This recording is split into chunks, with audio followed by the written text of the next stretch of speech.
You hear the people singing the song of angry men. It is the music of a people who will not be slaves again. When the beating of your heart echoes the beating of the drums, there is a life about to start when tomorrow comes. Will you join in a crusade? Who will be strong and stand with me? Beyond the barricade, is there a world you long to see? ¿Por qué cantan? Con Manu Verástegui.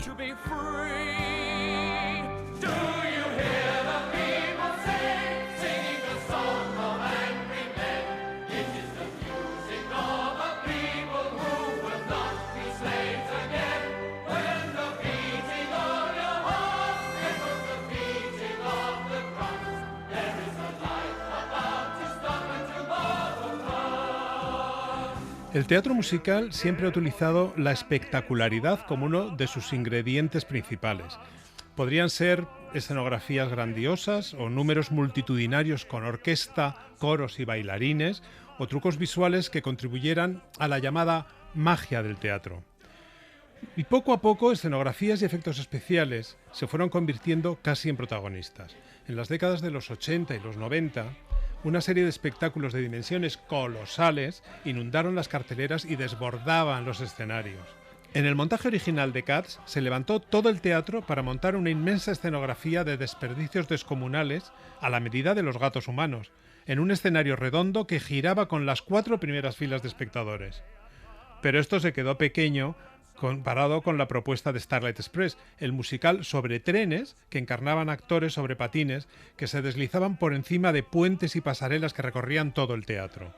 Gigantescas lámparas de cristal que se estrellaban contra el suelo, barricadas que tapan la boca del escenario en segundos, mansiones descomunales que bajan enteras desde el telar, brujas buenas y malas que flotan ingrávidas sobre el escenario y hasta estampidas en plena sabana africana. Y así hasta llegar a despropósitos como Spider-Man, Turn of the Dark, un musical con tal despliegue de medios que ni siquiera la música de U2 consiguió evitar el descalabro económico de los 75 millones que costó su producción y que nunca recuperaron a pesar de estar 3 años en cartel.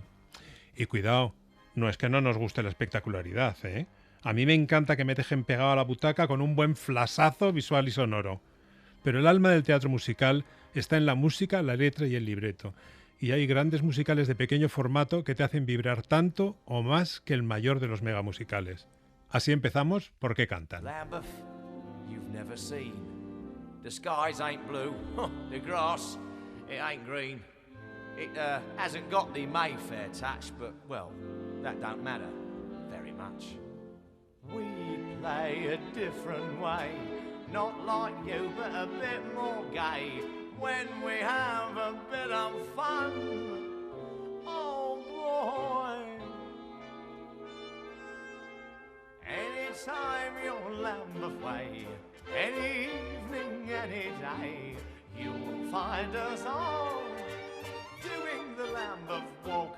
Oh, every little Lambeth gal with a little Lambeth pal, you'll find them all doing the Lambeth walk.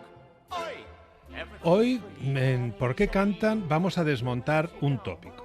El tópico de que el musical es un género esencialmente norteamericano. Durante mucho tiempo, la palabra musical ha ido inseparablemente unida al calificativo americano. Mucha gente se refería instintivamente a cualquier obra, tanto teatral como cinematográfica, con bailes y canciones, como un musical americano. Hola, Isabel Bolaños. ¿Qué tal, Manu? ¿Cómo estás? Muy bien, ¿y tú? A ver, en realidad entiendo por dónde vas, pero repasando los musicales Sí. más conocidos, incluso, bueno, repasando la cartelera, por ejemplo, que hay ahora en Madrid, es que casi todo, si no todo, es americano, ¿no? A ver. El sí. Rey León, por ejemplo. Pues mira, El Rey León ¿no? es una producción americana, pero el compositor es Elton John y es inglés. Bueno, ¿vale? pero puede pasar por americano. Sí, Producción puede pasar por americana, americano. Vamos a aceptarlo. Venga, sí, acepto americano. Aladdin, por ejemplo, americano. Americano, sí. Vale. Gris. Americano, americanísimo. Mamma Mía. Mamma Mía, ¿no? Mamma Mía no es americano. No. Es medio sueco. Es medio sueca, medio británica, Vale. efectivamente. El fantasma de la ópera. El fantasma de la ópera es británico 100%. O sea, Vale. a ver, Hay alguno que parece que, pero... Parece que, exactamente, porque para mayor disfrute del aficionado al género musical, este se puede gestar en cualquier latitud y en cualquier idioma. No, el musical no es solo americano, como vamos a ver, empezando por este.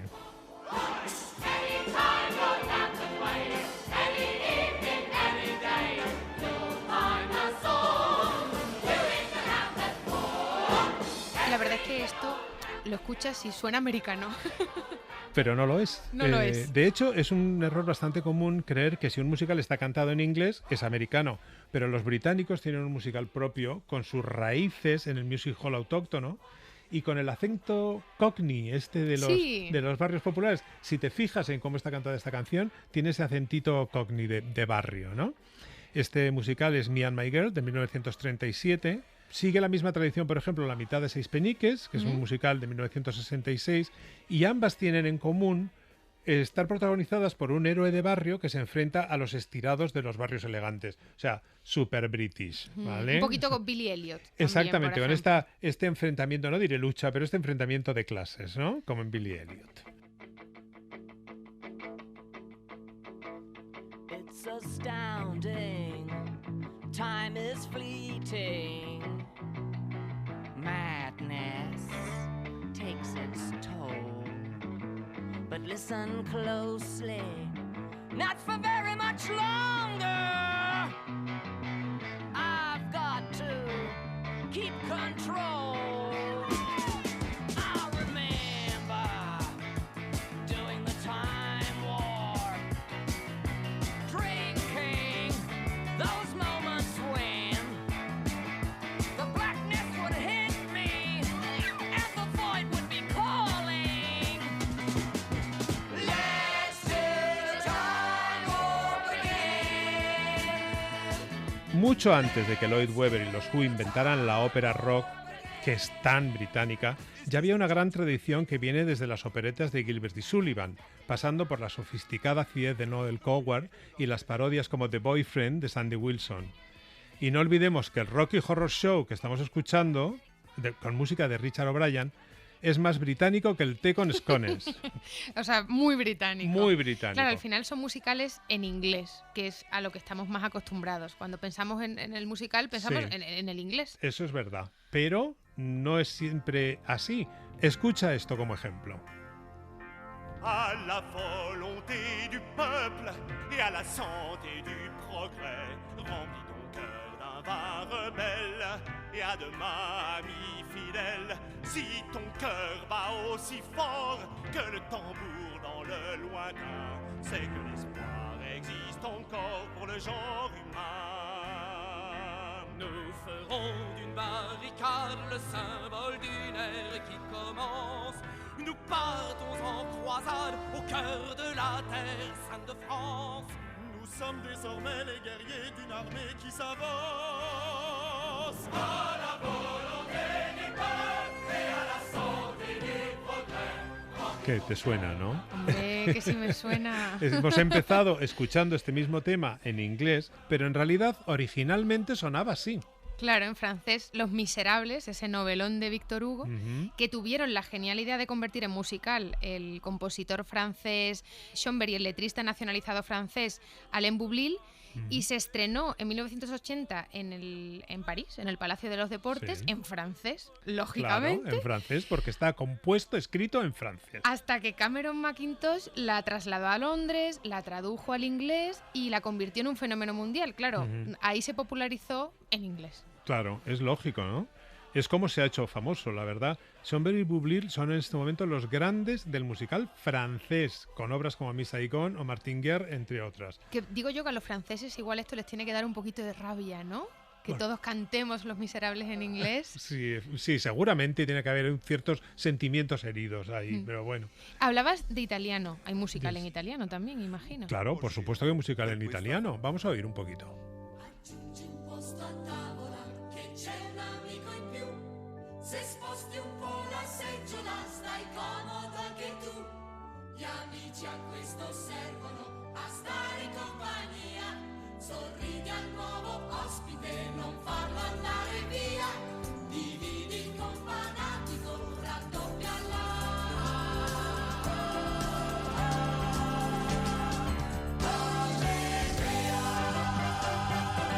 Pues es posible que a algunos aficionados de cierta edad este tema les suene, ¿eh? Es muy posible, porque este musical, titulado en italiano Aggiungi un posto a tavola, tuvo un gran éxito en España en 1977. ¿Ah, sí? Sí, pero tú no habías nacido. No, lo siento. No, no lo sientas. Tú te lo has perdido. Tuvo tanto éxito que estuvo 3 años en el Teatro Monumental, algo que entonces era completamente insólito. En español se llamó El diluvio que viene. Correcto. ¿No? En Italia se estrenó en 1974 y desde entonces creo que se ha montado una y otra vez, o sea que ha sido éxito allí y Exactamente. fuera. Ahora mismo hay un montaje recorriendo Italia. Pues mira, si alguien pasa el verano en gira. Italia, Que sí, que aproveche. que lo sepa. Y se ha exportado a muchísimos países, se ha traducido a muchos idiomas, por supuesto, y como no, al inglés en el West End. Efectivamente, mira, era una historia un poquito casi empalagosa, ¿sabes? Un poquito edulcorada además, con cierto tufillo de sacristía y Vale. un toque de picardía. Vale. La verdad es que muy italiano en ese sentido. Porque el protagonista era un curilla con inquietudes y el contrapunto se lo daba una trabajadora del sexo de corazón de oro. O sea, muy italiano todo, la verdad. Pero tenía una partitura que encantaba a la gente por lo pegadiza. Y la comedia musical italiana no era del todo desconocida para el público español, ¿eh? Que ya en 1967 Concha Velasco había protagonizado junto a Alberto Closas El cumpleaños de la tortuga, un musical italiano que funcionó muy mira. bien. Sí, sí. O sea que el italiano era ya un poquito, sonaba un poquito más.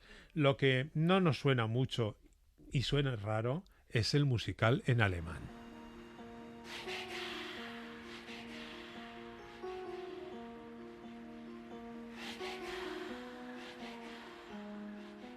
Das ist ihr Bett und hier, das ist ihr Nachthemd.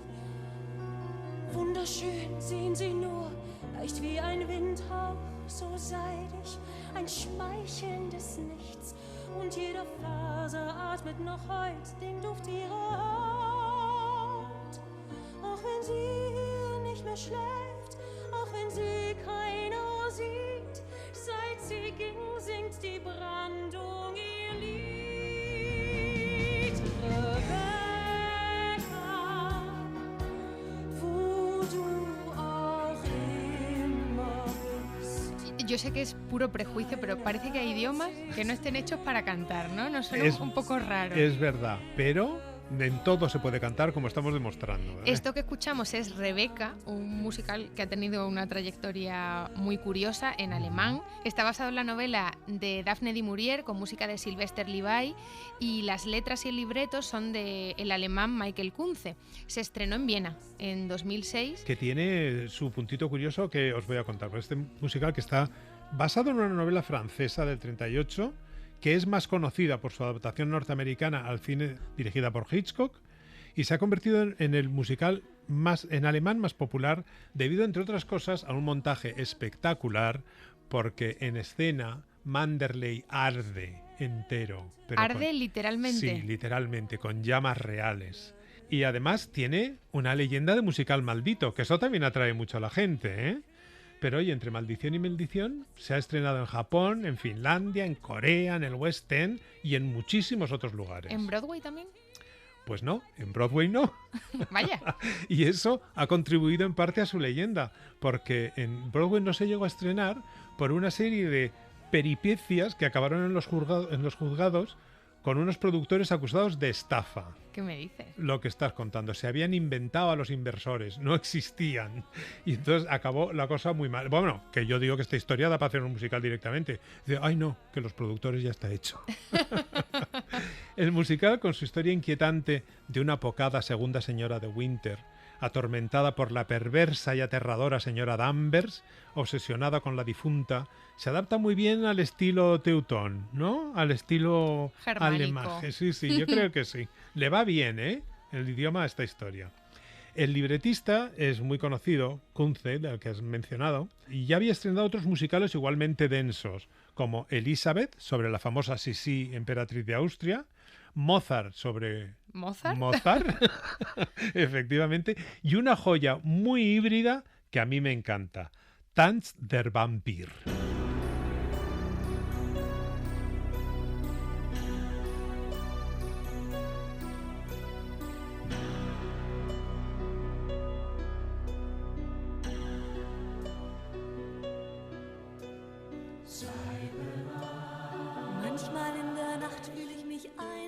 traurig, doch ich weiß nicht, was mir fehlt.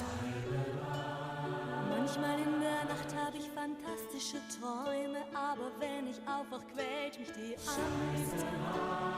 Manchmal in der Nacht liege ich im Dunkeln und warte, doch worauf ich warte, ist mir nicht klar. Manchmal in der Nacht spüre ich die unwiderstehliche Versuchung einer dunklen Gefahr. Ich höre eine Stimme, die Esto que suena tan vampírico, en realidad fue primero una película cómica, ¿no? De Roman Polanski, el director polaco, de 1967, con producción norteamericana, y se convirtió después en musical. En 1999 se estrenó en Viena.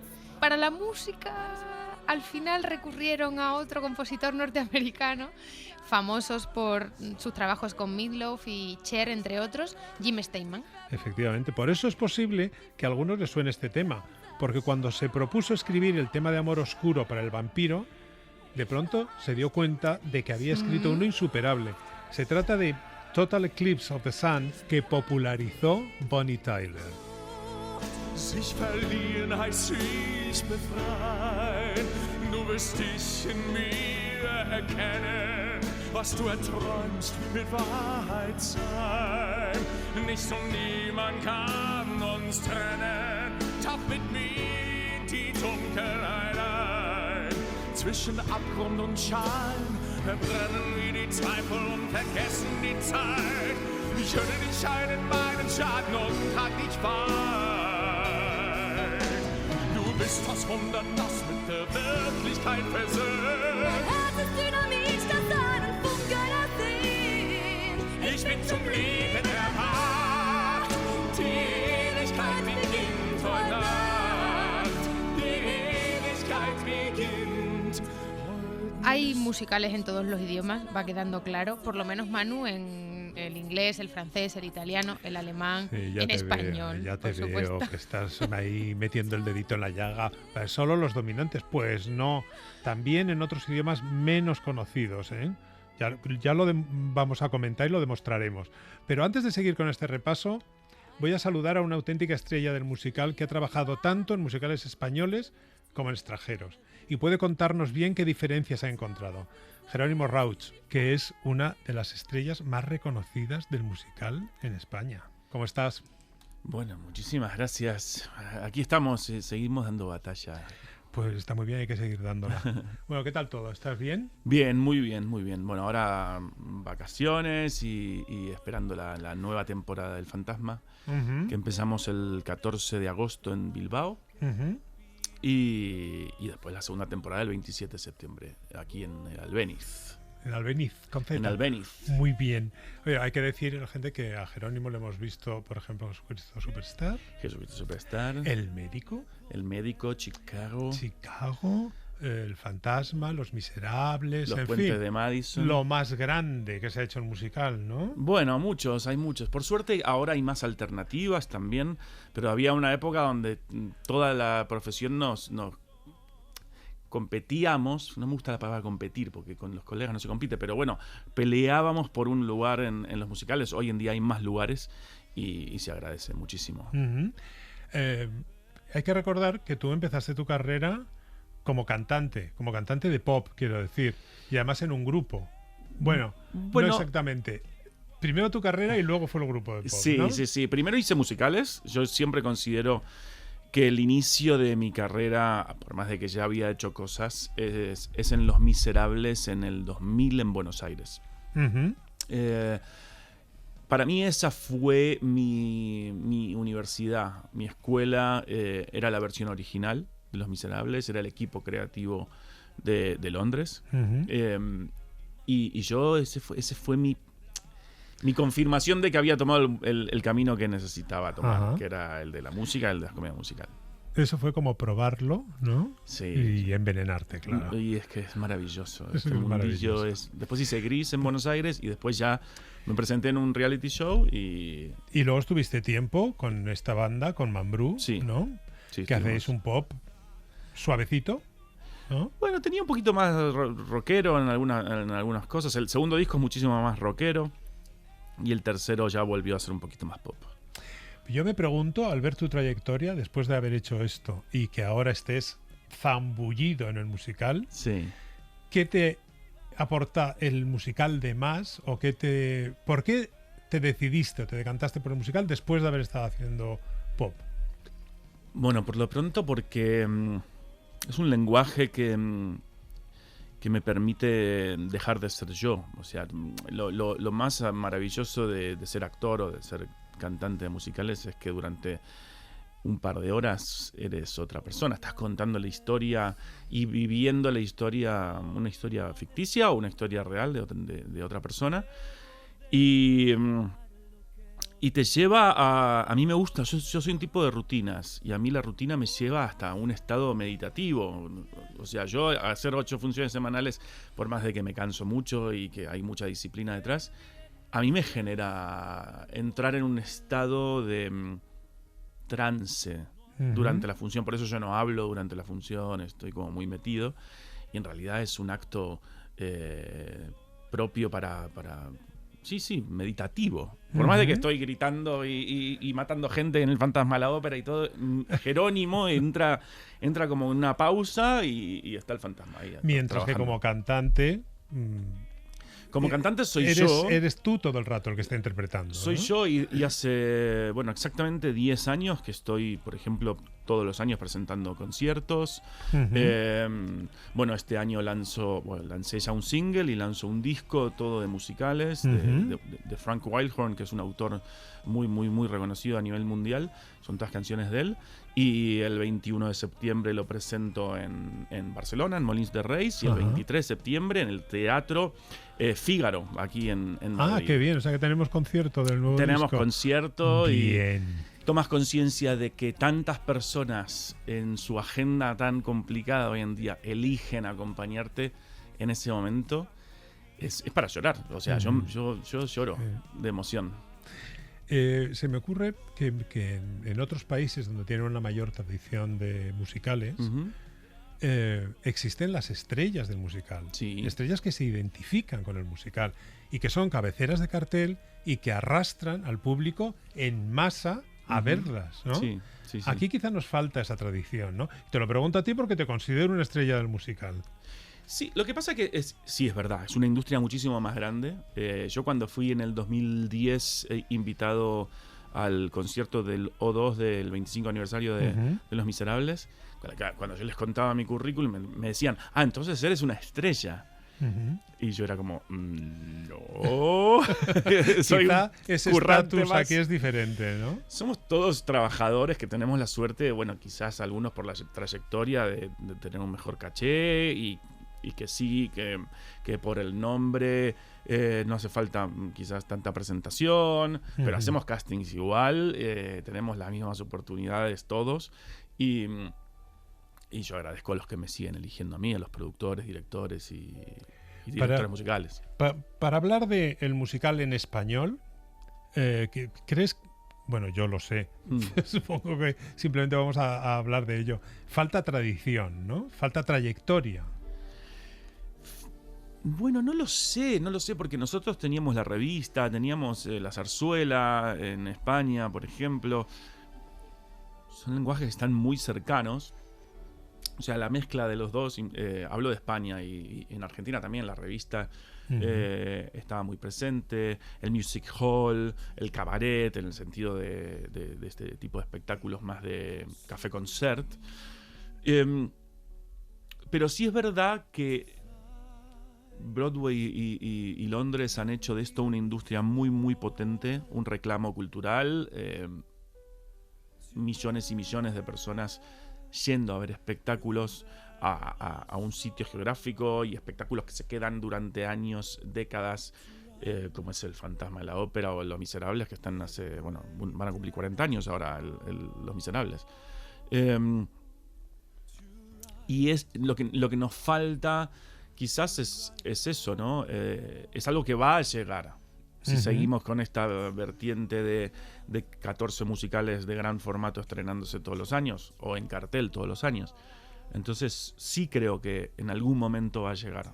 Estamos en buen camino. Sí, porque antes hablábamos de lo de las estrellas. Parece que aquí, para que haya una cabecera de cartel de musical con tirón, Sí. tiene que ser una persona famosa previamente, ¿no? Sí, O sea, sí. tú has hecho Sunset Boulevard con Paloma San Sí. Basilio, que es un ejemplo, claro, que cuando ella se pasó al musical fue un bombazo, claro. Pero aparte es un artista increíble. Exactamente, y luego incluso ella trabajó con José Sacristán, que también era un actor muy serio, y que de pronto se puso a hacer musical, aunque bueno, creo que tenía ya una trayectoria en zarzuela, pero bueno. Sí. Pero o sea, de pronto que estuviera en un musical en la Gran Vía con esta cabecera de cartel, le daba importancia, ¿no? al musical. Sí, pero yo siempre digo, y esto... por eso creo que hay que invertir mucho en la marca propia, porque el musical no te hace famoso. Nosotros somos obreros del arte y estamos detrás de un título. ¿Vale? En el teatro de texto es distinto porque tú ves el título de la obra y te ponen exactamente quiénes son todos los que están. Entonces nosotros sí es verdad que estamos escondidos detrás de un título muy pocas veces, salvo en los puentes de Madison, por ejemplo, que ahí estábamos Nina y yo como nombrados en el cartel. Nunca me habían puesto en cartel, ¿sabes? Entonces sí es verdad que cuando te ponen en cartel es porque vienes de afuera, pero son artistas que han hecho marca. Y lo que yo le digo a mis alumnos, a la gente de confianza, que inviertan en su marca personal.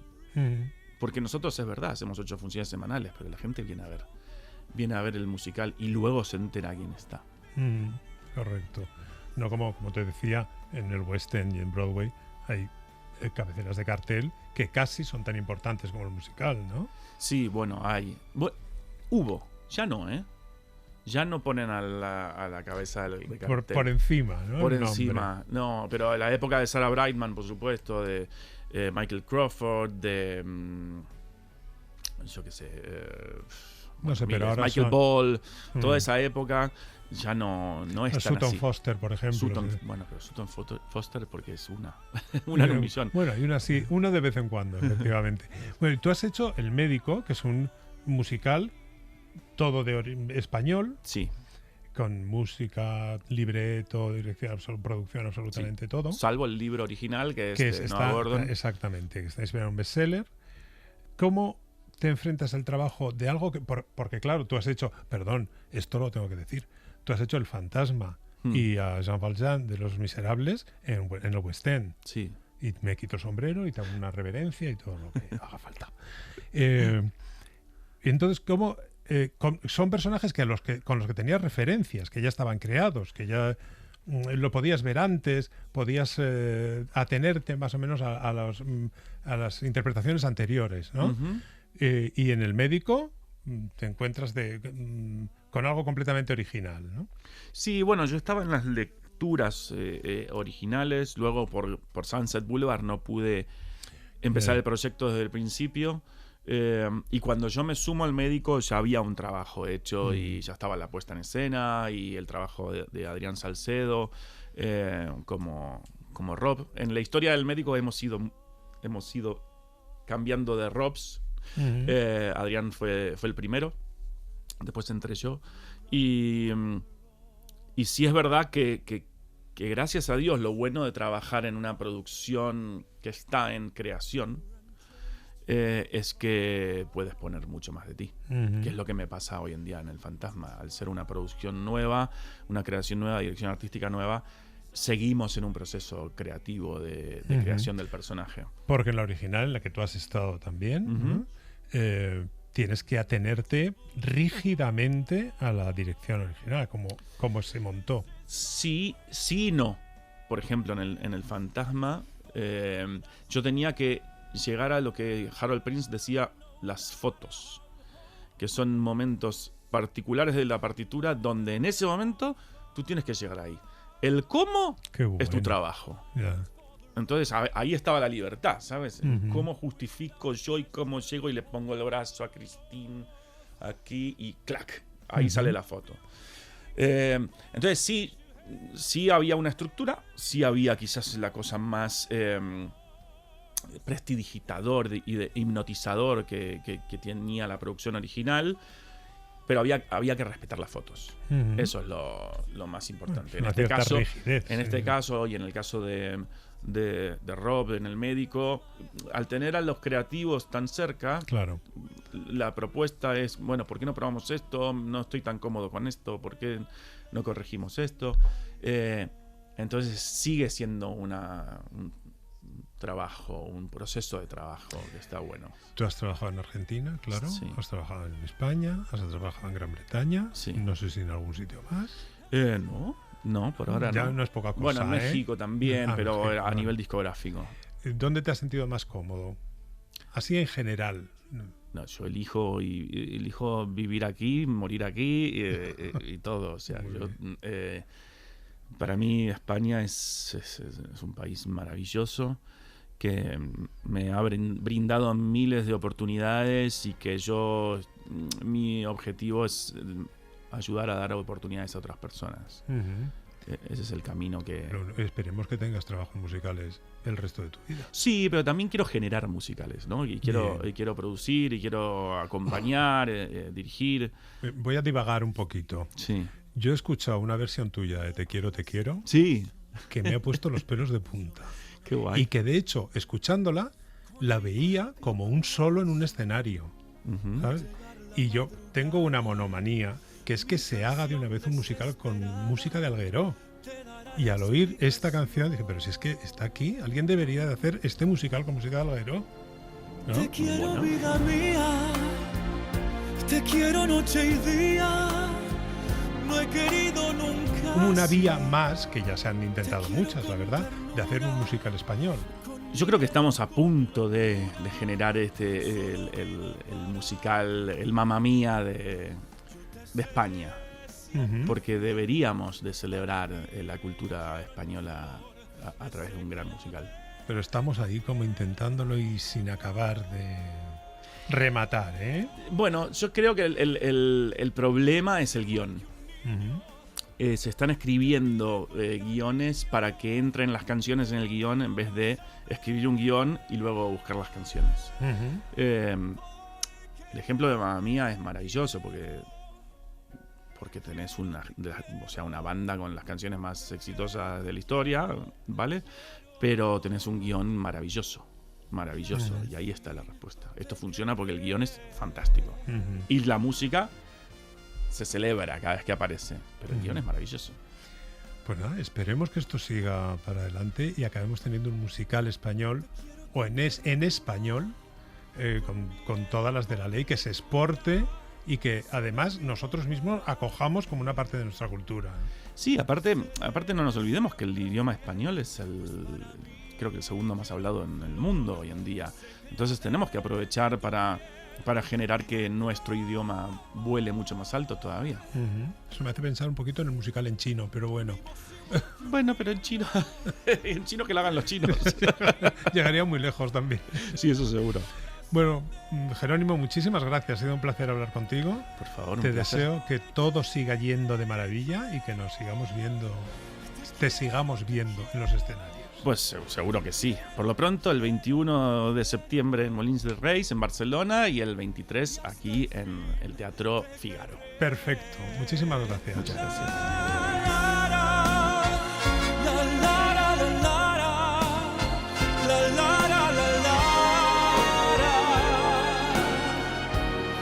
Y hasta el fin te querré. Lo habíamos dejado, Manu, contigo asegurando que hay musicales en cualquier idioma. Hombre, o casi cualquier idioma. Efectivamente. Bueno, yo creo que por lo menos es posible que se escriban musicales en casi cualquier idioma. Por ejemplo, mira, nuestros vecinos portugueses han hecho algunas experiencias muy interesantes, como Maldita Cocaína, Vale. que es un musical de Felipe La Feria, con ese aire, en la línea de los musicales de los locos años 20, con fado incluido. O los japoneses, que tienen toda una tradición de musicales basados en el manga, o sea, nada más cercano a su cultura y a su tradición, ¿no? Y además, mira, escucha esto.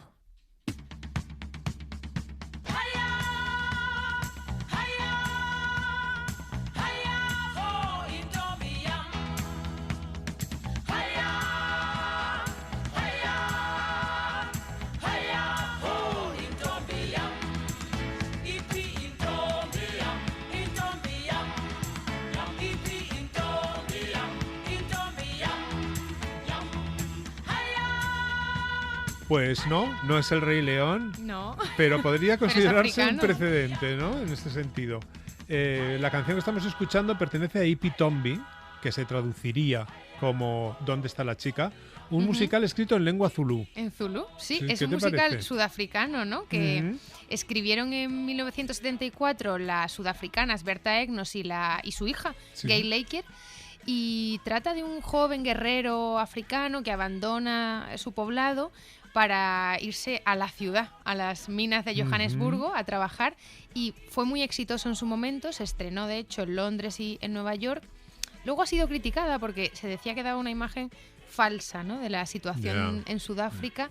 A lo mejor porque las autoras eran blancas. Pues igual sí, ¿eh? Es Igual tiene algo posible. que ver, Es igual tiene algo posible. que ver. En fin, todo este recorrido que llevamos hecho ya nos lleva inexorablemente al musical en castellano. Un espejo de cristal y mírate, maquíllate, maquíllate. Un espejo de cristal y mírate, maquíllate, maquíllate. Un espejo de cristal y mírate, los muertos aquí no pasamos muy bien. El musical original en castellano tiene una trayectoria, digamos, irregular y llena de baches. Yo recuerdo en mi larga vida de aficionado al musical algunos intentos aislados con más buenas intenciones que aciertos. Recuerdo una ópera rock pionera que en 1973 adaptaba Marta la Piadosa de Tirso de Molina con música del grupo de rock Célula. que Menuda ilusio- mezcla, ¿no? Sí, y la verdad es que te ilusionaba, porque decías, "Ah, ¿qué tal será esto, esta ópera rock?" Pero luego era no. decepcionante. Luego está el famoso caso de Lobby, un musical que era casi infantil. Comparte, aprovechando un poquito el tirón del reparto de Jesucristo Superstar, que se había estrenado un par de Sí. años antes. Luego La Maja de Goya. Aquellos musicales que escribió Antonio Gala, que entonces era... Carmen, Carmen y La Truana. ¿No? Entonces era un escritor de moda. Pero bueno, son todos musicales que han tenido su momentín de gloria, pero que no han dejado una huella en la memoria del aficionado. Luego vinieron, estamos escuchando uno de los temas de Hoy no me puedo levantar, empezaron aquellos jukebox con Mecano de Joaquín Sabina, y bueno, el fenómeno de la llamada. ¿eh? Guau, sí, que sigue en cartel ahora mismo. Sí, sí. Y esto es un ejemplo de las cosas interesantes en pequeño formato que se están haciendo y que hay que buscar en salas pequeñas poco publicitadas. Ahora parece que cambian las cosas con propuestas que buscan más un resultado comercial, como los musicales basados en bestsellers. El médico, La historia interminable, El tiempo entre costuras, todos estos. Vamos a hablar con una persona que sabe mucho de musical español y del otro. Hola, David Serrano, ¿cómo estás? Muy bien. Autor y director y pionero en el musical español original, el musical original en español. Muchas gracias. Yo lo primero que me pregunto, porque me lo pregunto con todo el mundo que se dedica a esto, a este género, es ¿de dónde viene tu interés por el musical? A mí desde muy pequeño me gustó el cine musical. Yo creo que debió ser viendo Cantando bajo la lluvia, que me llevaron mis padres al cine a verla. En los 80 todavía se podían ver películas antiguas en los cines de barrio, ¿no? Y sí, yo supongo que sería con Cantando bajo la lluvia que me enganché ya al género musical desde muy muy pequeño y nada, con 10, 11, 12 años que ya empecé a pensar en ser director de cine. Las películas que más me gustaban eran las musicales. Y al teatro musical llegué mucho más tarde, porque mi primer musical no lo vi hasta los 20 y tantos años.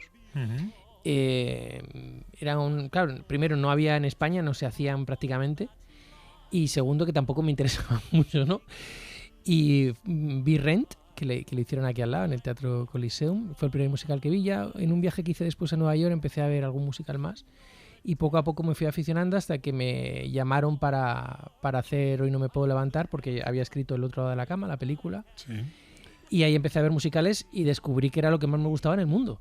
Así, ¿eh? Sí, sí. ¿Se te metió el veneno? Absolutamente. Porque yo creo que el musical tiene una cosa así como de veneno interior, ¿no? Que de pronto empieza a fascinarte y ya Sí. para siempre eres un totalmente. un adepto, Me ¿no? pasó así, desde luego. Ujú. Tú has mencionado y no me puedo levantar. Has estado en el ajo de un periodo que es la primera década del 2000, ¿no? en el que de pronto en Gran Vía había siempre un musical español, genuino, auténtico, básicamente jukebox, que son esos musicales, para quien no lo sepa, que son a base de canciones conocidas de varios autores. Y aquello parecía que anunciaba como un boom o el nacimiento de un musical español que iba a durar. Yo creo que se ha desinflado. Sí, se ha desinflado porque en la taquilla se desinflaron también, ¿no? Hoy no me puedo levantar fue un grandísimo éxito. Y me acuerdo que yo celebré el espectador 3 millones en el Coliseum de Hoy no me puedo levantar. Con Hoy no me puedo levantar se facturó muchísimo dinero. De ahí también yo creo que se arrancaron unos cuantos musicales. Pero el resto no funcionaron especialmente bien. Quizá el de los 40 principales sí que hizo dinero, pero el resto, incluido 2 que hice yo, no fueron especialmente bien, ¿no? Más de Mentiras nos fue muy bien en los primeros meses, hasta febrero, marzo, pero por ahí anunció Sabina que salía de gira. Y según anunció Sabina que salía de gira, bajaron nuestras ventas un 25, un 30% de un día para otro. Entonces nos mató la gira de Sabina porque la gente iba a oír canciones de Sabina. Claramente prefería ver a Sabina que a ver otra gente cantando canciones de Sabina, ¿no? Claro. Luego también lo que pasa con estos musicales basados en las canciones de un grupo es que la gente que detesta a ese grupo o que detesta a ese cantante nunca va a pagar una entrada por verle, ¿no? Entonces, y muchos fans de ese cantante dicen, ay, no, musical no, porque no me gustan los musicales, con lo cual vas reduciendo un poquito tu público objetivo y es complicado que, salvo que sea un artista muy, muy, muy grande, muy famoso, que tenga muchos fans detrás, es difícil que vaya bien. Y entonces los musicales que se hicieron después no funcionaron especialmente bien y por eso no se han hecho más. Enamorados Anónimos era una muy buena idea. Pero Enamorados Anónimos funcionó extraordinariamente mal. Increíble, ¿no? Sí, ahí funcionó muy, muy mal. O sea, económicamente fue una gran pérdida de dinero. Sí. Entonces, con esta perspectiva de dónde has estado tú metido en relación al musical español, ¿cómo ves esos intentos que ha habido de hacer un musical genuino? Yo me acuerdo de un musical que se llama Lobby, que además se lanzó como... Este es el primer musical español, eso se ha dicho mucho, es el primer musical español, auténticamente español, original y tal cual. Y pinchazo tras pinchazo, ¿no? Y ahora hay que partir de una trayectoria muy complicada para hacer un nuevo musical español, ¿no?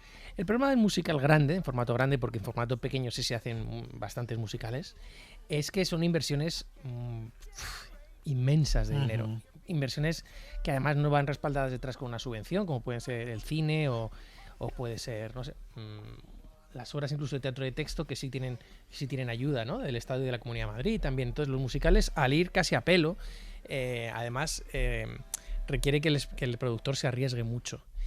Y claro, no le puedes pedir a un señor o a un grupo de señores que pongan 2 o 3 millones de euros sin que haya algo detrás que sustente, una garantía, una marca, ya sea una novela, un autor, un grupo. Y si te das cuenta, los musicales que están haciendo ahora, sobre todo Beón, que están haciendo musicales originales aquí, en realidad los están haciendo a partir de grandes marcas también, ¿no? Los Pilares de la Tierra, El Médico. Bestsellers, ¿no? En lo que se están basando. Claro, La Historia Interminable.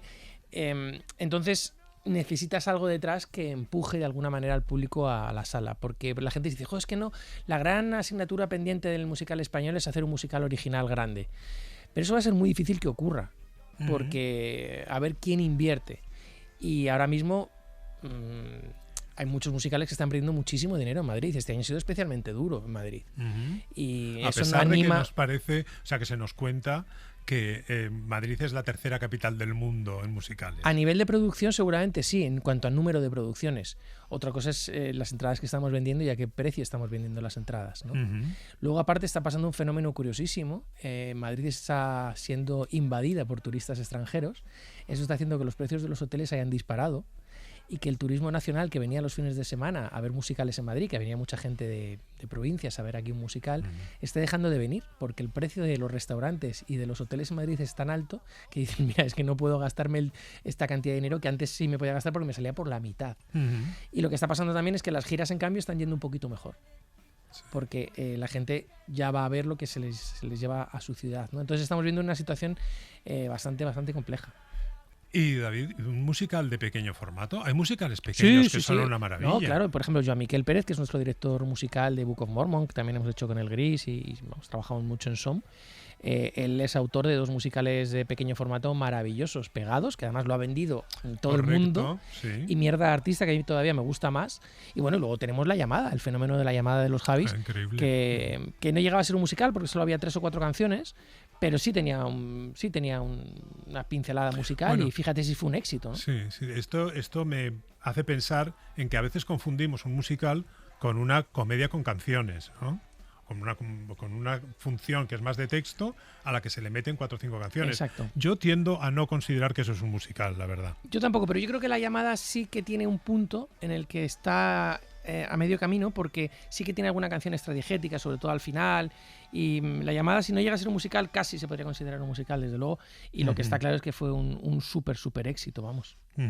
Y tú que has dirigido esos musicales originales españoles de los que estamos hablando, y además grandes franquicias o grandes espectáculos internacionales, ¿hay una gran diferencia? Bueno, yo franquicias no he dirigido nunca. Vale, nunca he dirigido. No son franquicias. Porque nosotros, cuando hemos hecho Billy Elliot, ahora Book of Mormon, Matilda, Gris, son musicales en los que nosotros solo compramos el libreto y las canciones. Sí. En Billy Elliot también compramos la coreografía.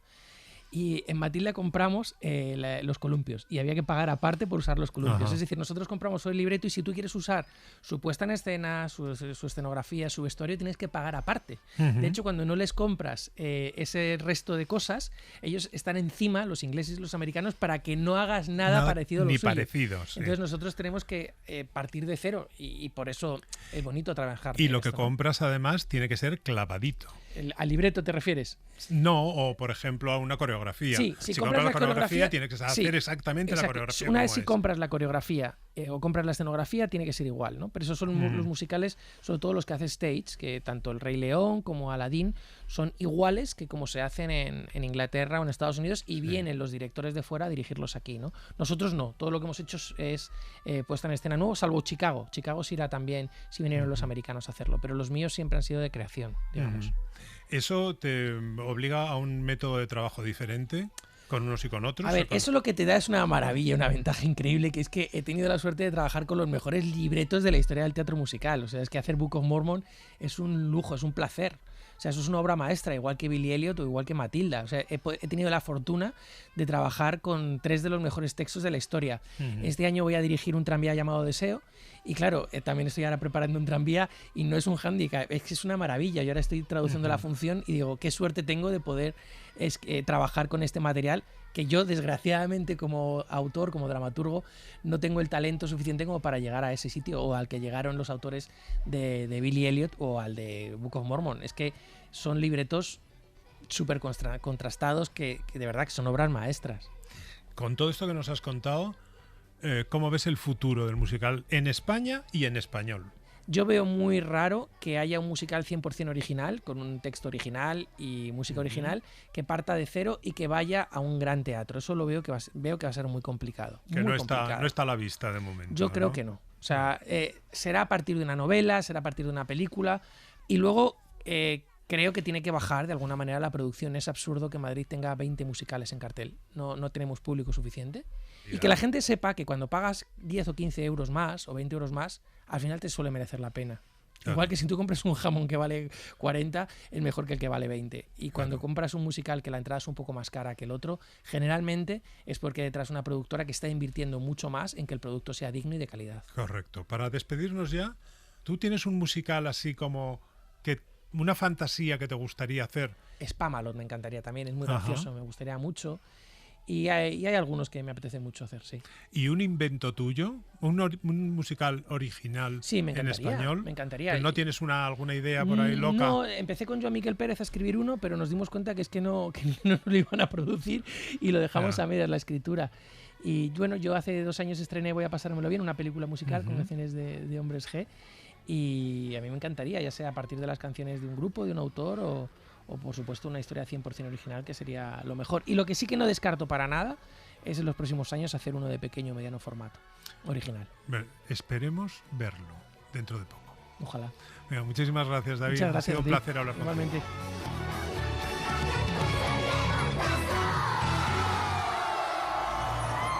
Vamos llegando al final de este repaso por los musicales más allá de Broadway y siempre nos gusta acabar repasando la biografía de alguna figura esencial para la historia de los musicales. Música, maestra. I closed my eyes, drew back the curtain to see for certain what I thought I knew. Manu, si nos dieran un dinerito por cada vez que hemos mencionado en Por qué cantan a Andrew Lloyd Webber, que han sido ya unas cuantas, Seríamos ricos. seríamos ricos y no estaríamos haciendo este programa. Es uno de los adorados y odiados también Sí, de la así historia del es. musical, ¿no? Adorado por sus admiradores y odiado por sus detractores a partes iguales. Se le acusa de ser un poco repetitivo y pretencioso, pero es verdad que es el autor de los musicales más grandes y populares del siglo XX. Él nació en 1949 en una familia dedicada a la música, o sea que le venía ya de cuna prácticamente, y a los 9 años ya había escrito una suite de 6 piezas. O sea, con un niño prodigio directamente. Totalmente. Acumula musicales que han batido récords de permanencia en cartel, que se han repuesto, canciones que se han versionado muchísimo.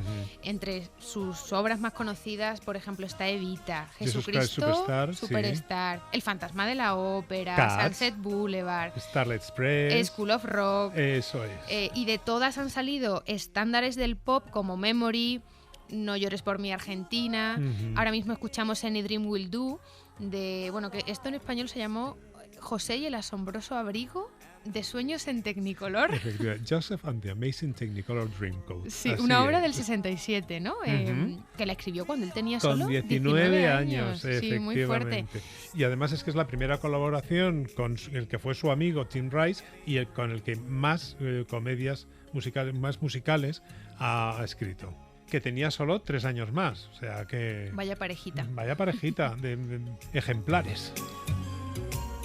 Para terminar, Manu, ahora te toca a ti contarnos qué musical te gustaría ver encima del escenario.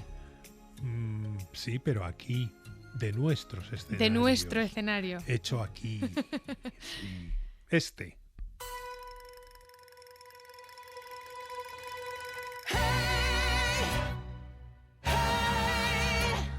What's this tonteria that I'm seeing on the street? I never thought I'd see the day. Since when are Latin people scared of heat? When I was a little girl growing up in the hills of Vega Alta, my favorite time of year was Christmas time. Ask me why. Why? There wasn't an ounce of snow, but oh, the coquito would flow. As we sang the aguinaldo, the carnaval would begin to grow. Business is closed, and we're about to go. Let's have a carnaval del barrio. Esto que estamos escuchando es In the Heights, un musical que cuenta los deseos, los sueños y las frustraciones de los habitantes de mayoría dominicana del barrio neoyorquino de Washington Heights.